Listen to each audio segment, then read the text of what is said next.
Assalamualaikum Kak Zana. Kita ada ucapan khas untuk Kak Zana. Khas untuk Kak Zana. Okay, kami semua ingin mengucapkan selamat bersara, semoga akak sentiasa sihat, jangan lupa pergi jalan-jalan dengan family. Semoga berbahagia dengan keluarga. Dan yang penting, sentiasa sihat. Dan jangan lupakan kami. Selamat bersara Kak Zana. Jumpa lagi di video.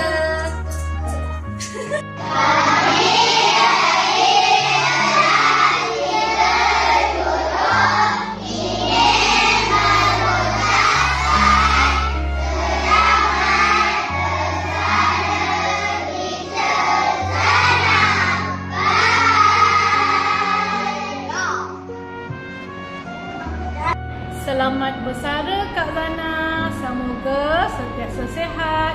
Jangan lupakan kami di SKKD. Bye. Assalamualaikum Kak Zana. Terima kasih atas segala jasa, sumbangan dan dedikasi sepanjang berada di SK Kampung Gelam. Semoga hari-hari mendatang penuh ketenangan, kebahagiaan bersama keluarga tercinta dan kesihatan yang baik. Selamat bersara Kak Zana. Assalamualaikum warahmatullahi wabarakatuh. Kami mengucapkan selamat bersara Kak Zana.